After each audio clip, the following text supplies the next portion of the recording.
Question में हमें क्या करना है, गिवन है check whether 6 raised power n can end with the digit 0 और any natural number n। Means हमें ये चेक करना है कि अगर हम यहाँ पर n की वैल्यू कोई भी नेचुरल अगर लेते हैं तो ये नंबर कभी भी 0 से एंड हो सकता है या नहीं हो सकता। और मतलब इसका ये होगा कि जैसे अगर हम 6 की पावर 1 लेते हैं तो हमारे पास क्या आता है, 6 आता है। अगर 6 की पावर 2 लेते हैं तो यहाँ पर 6 into 6 हो जाएगा, दैट इज 36। 6 की पावर 3 करते हैं तो 6 into 6 into 6 दैट इज 6 आ जाएगा। तो यहाँ पर देखो पावर 1 लिया हमने तो क्या है 6 आया, पावर 2 36, पावर 3 216। तो जो यूनिट प्लेस पर जो हमारे पास डिजिट्स आ रहे हैं वो क्या आ रहे हैं, इसमें 6 आ रहे हैं। तो हमें ये चेक करना है कि n की क्या ऐसी कोई वैल्यू यहाँ पर पॉसिबल है कि जिसको पुट करें तो यहाँ पर लास्ट में क्या आता है, यूनिट प्लेस पर 0 आता है, ये हमें चेक करना है।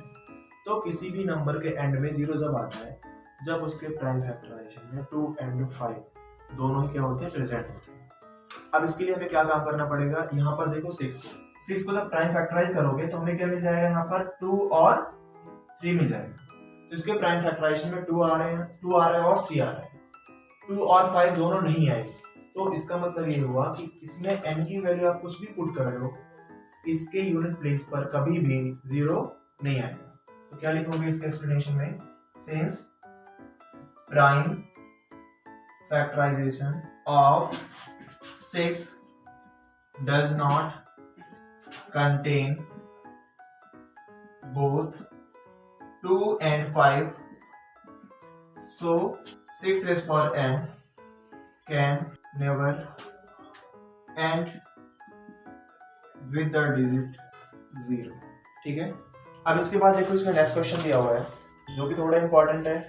थ्योरम 1.3 देखो दिया हुआ है इसमें, late p be a prime number if p divides a square then p also divides a where a is any positive integer। इसका मतलब क्या हुआ कि जैसे अगर कोई भी हमारे पास एक प्राइम नंबर दिया हुआ है, सपोज क्या दिया हुआ है, वो p दिया हुआ है, वो किसी नंबर a के स्क्वायर को डिवाइड करता है, तो ये जो प्राइम नंबर p है वो उस नंबर को भी डिवाइड करेगा। ठीक है। फॉर एग्जांपल जैसे सपोज करो 5, यहाँ पर किसी नंबर का स्क्वायर a स्क्वायर है, 5 इसको डिवाइड कर रहा है। डिवाइड करने का मतलब क्या होगा कि रिमाइंडर क्या है, डिवाइड करने पर 0 आ रहा है। तो जो 5 है, 5 से अगर हम a को डिवाइड करेंगे तो रिमाइंडर इस केस में क्या आएगा, हमारे पास 0 आएगा। डिवाइड करने का मतलब ये होगा, रिमाइंडर क्या मिलेगा हमें, हमेशा 0। अब इसका यूज करेंगे हम आगे, कुछ इसमें क्वेश्चन दिए हमको प्रूव करने में। अब जैसे स्क्वायर रूट 2 दिया हुआ है, अंडर रूट 2 एक इरेशनल नंबर, इसको हमें क्या करना है, प्रूव करना है। और इसकी हेल्प से हम और क्वेश्चंस को इरेशनल प्रूव कर सकते हैं। इस क्वेश्चन में प्रूव करना है अंडर रूट 2 इरेशनल है। ठीक है।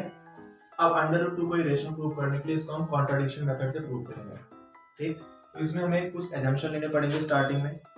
सबसे पहले हम क्या काम करेंगे, अंडर रूट 2 को हम क्या एज्यूम कर लेते हैं कि रैशनल है। ठीक है।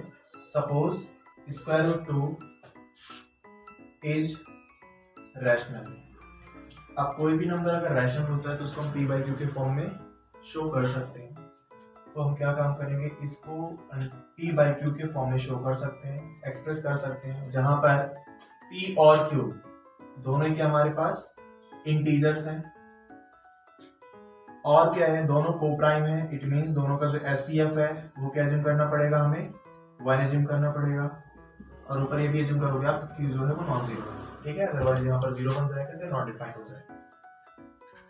अब इसको हमें क्या करना है, दोनों साइड स्क्वायर कर देते हैं। So squaring both sides we get square under root 2 square equal to p by q square. Square root 2 कितना होगा, अगर इसका स्क्वायर करेंगे तो 2 और p का स्क्वायर p स्क्वायर और नीचे q का भी स्क्वायर हो जाएगा। 2 into q square equal to p square आ गया। अब यहाँ पर देखो जो p स्क्वायर है वो 2 और q स्क्वायर दो नंबर का प्रोडक्ट है। इसका मतलब जैसे अगर आप यहाँ पर देखते हैं, जैसे 6 इक्वल टू सपोज हमने लिखा 2 into 3, तो जो 6 है ये दो नंबर का प्रोडक्ट है 2 and 3 का।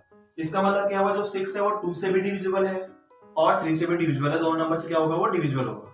अब ऐसे यहाँ पर अगर आप देखते हो तो जो p स्क्वायर है वो 2 and q स्क्वायर दोनों के प्रोडक्ट के फॉर्म में लिखा हुआ है। इसका मतलब p स्क्वायर जो है वो 2 से भी डिविजिबल होगा और q स्क्वायर से भी डिविजिबल होगा। ठीक है। अब यहाँ पर देखो, अभी मैंने आपको बताया था कि अगर कोई भी प्राइम नंबर किसी नंबर के स्क्वायर को डिवाइड करता है तो वो प्राइम नंबर उस नंबर को भी क्या करेगा, डिवाइड करेगा। ठीक है, और अगर कोई प्राइम नंबर किसी नंबर को डिवाइड करेगा तो क्वेश्चन भी आएगा उस केस में। सपोज कर लिया हमने जो क्वेश्चन आया वो क्या है, इस केस में x आया। ठीक, अब यहां पर भी देखो जो p स्क्वायर है वो उसको कौन डिवाइड कर रहा है, 2 डिवाइड कर रहा है। यहां पर लिखोगे since 2 divides p square and 2 is a prime, so 2 also divides what, p। Reason क्या है, यहाँ पर जो 2 है वो एक प्राइम नंबर है। अगर कोई प्राइम नंबर किसी नंबर के स्क्वायर को डिवाइड करता है तो वो प्राइम नंबर उस नंबर को भी डिवाइड करेगा। जैसे कि यहाँ पर आप देख रहे हो प्राइम नंबर ने क्या किया, किसी नंबर के स्क्वायर को डिवाइड किया, ये प्राइम नंबर उस नंबर को क्या करेगा, डिवाइड करेगा। तो अगर कोई प्राइम नंबर किसी नंबर को डिवाइड करता है तो उस केस में कुछ क्वेश्चन भी आएगा।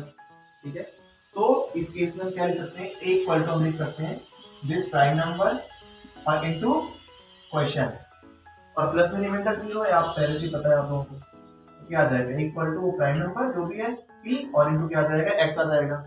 इस चीज को यहाँ पर अप्लाई करो तो यहाँ पर क्या आ जाएगा, 2 अगर p को डिवाइड करता है तो p को हम 2 इंटू यहाँ पर कुछ इंटीजर आएगा उसके प्रोडक्ट के फॉर्म में लिख सकते हैं।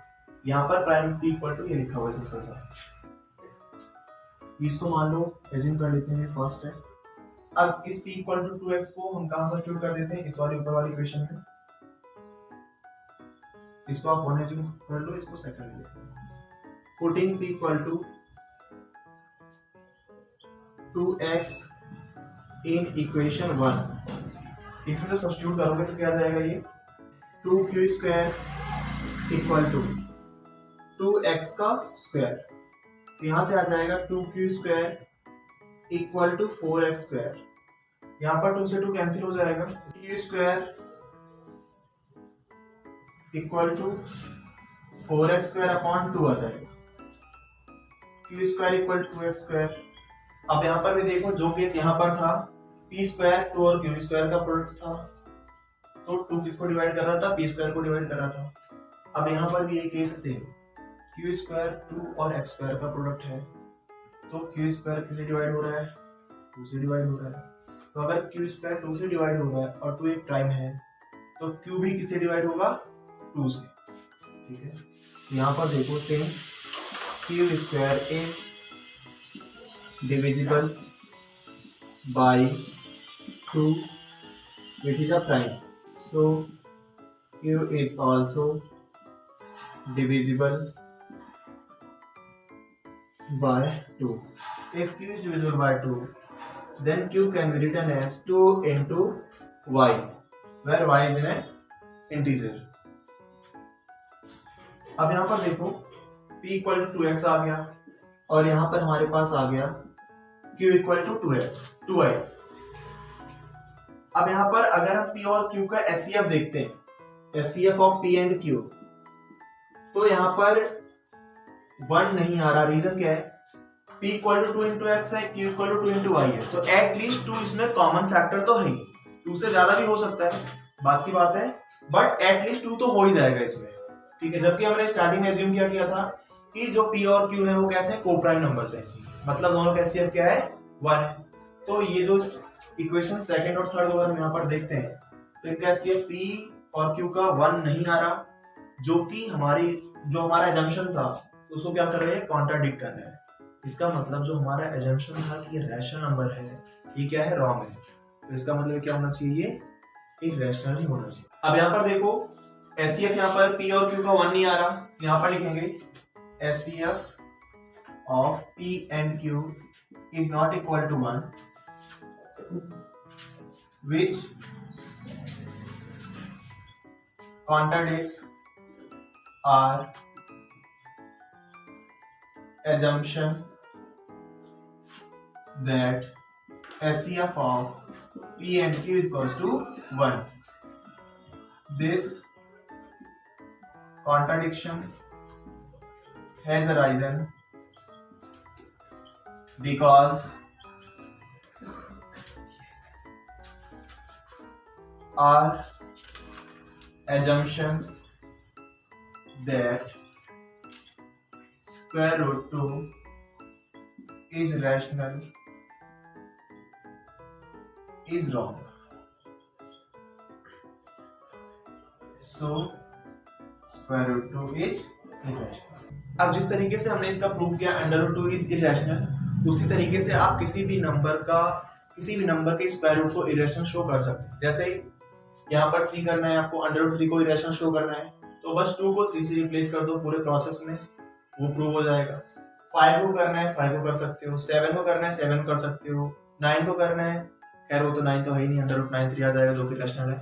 11 कर लो, 13 कर लो, 17 19 किसी भी नंबर को इरेशनल अगर रूट में है तो उसको आप इजीली सेम मेथड से शो कर सकते हो। अब इसमें नेक्स्ट क्वेश्चन देखो, हमें 6, 72, 120 का एचसीएफ और एलसीएम फाइंड करना है प्राइम फैक्टराइजेशन करने के बाद। 6 का प्राइम फैक्टराइजेशन क्या होगा, 2 into 3 होगा। 72 को क्या होगा, 2 से डिवाइड करोगे 36, 2 से करोगे 18, 2 से करोगे 9, 9 को 3 से करोगे 3 बचेगा, ये हो गया। अब इसको हम ऐसे लिख सकते हैं 2 की पावर 3 और 3 की पावर 2। फिर 120 को करना है, 2 से डिवाइड करो 60, फिर 60 को करोगे 2 से, तो क्या लिख सकते हैं इसको 2 into 30, 30 को 2 से करोगे 15, 15 को 3 से करोगे 5, 5 1 जा 5। So this can be written as 2 की पावर 3 into 3 into 5 आ गया। इनका हमने प्राइम फैक्टराइजेशन कर लिया। अब हमें क्या फाइंड करना है, एलसीएम। एलसीएम ऑफ 6, 72, 120 क्या जाएगा। एलसीएम में सबसे पहले जितने प्राइम फैक्टर्स आते हैं तीनों नंबर्स के, उन प्राइम फैक्टर्स को लिख लेते हैं। तो यहाँ पर 2 आ रहा है, सबसे पहले 2 लिख लो, फिर 3 आ रहा है 3 लिख लो, 2 और 3 ऑलरेडी हम कंसीडर कर चुके हैं, फिर बचा यहाँ पर 5। अब सभी की जो मैक्सिमम पावर है, 2 की मैक्सिमम पावर देखो कितनी आ रही है, यहाँ पर 1 है, यहाँ पर 3, यहाँ पर 3, सो कितनी लेंगे हम 3, जो मैक्सिमम पावर होती है वो लेते हैं। फिर यहाँ पर 3 की पावर 1 है, 3 की पावर 2, 3 की पावर 1, 1, तो यहाँ पर पावर कितनी आई 1 2 1 में क्या है मैक्सिमम 2 आएगा, यहाँ पर 2 मैक्सिमम है। फिर यहाँ पर देखो 5 है, 5 की पावर 1 है और बाकी में 3, तो 5 की पावर 1 ले लोगे आप। यहाँ पर 2 की पावर 3 8 आ जाएगा, 3 की पावर 2 9 और इंटू में 5, 8 5 जा 40, 40 इंटू 9 क्या जाएगा 360। तो 360 क्या आ गया, तीन नंबर का एलसीएम आ गया। अब यहाँ पर हमें फाइंड करना है एचसीएफ। तो एचसीएफ किसका निकालना है, 3 नंबर्स का ही फाइंड करना है, तो सिंपल सा है। इसमें क्या करना है आपको, कॉमन फैक्टर सबसे पहले लेने हैं। कॉमन फैक्टर्स कौन कौन से आ रहे हैं, देखो 2 सभी में आ रहा है, तीनों में ही कॉमन है, तो यहाँ पर 2 लिखो। उसके बाद देखो 3 भी क्या आ रहा है, तीनों में ही आ रहा है, तो 3 लिखो। इस बार अभी जो कॉमन फैक्टर्स है इनकी मिनिमम पावर लेनी है। तो यहाँ पर पावर 1 है, यहाँ पर 3, यहाँ पर 3, तो मिनिमम क्या है 3 और 1 में 1, तो यहाँ पर 2 की पावर 1 हो जाएगी। 3 की पावर 1, 3 की पावर 2, 3 की पावर 1, तो 1 2 में मिनिमम क्या है 1 है, 3 की पावर 1 आ गया, और 2 3 जा क्या हो जाएगा, तो ये तो 2 और 3 हो जाएंगे, 2 3 जा 6 आ जाएगा। सो एचसीएम जो आ गया इनका 6 आ गया।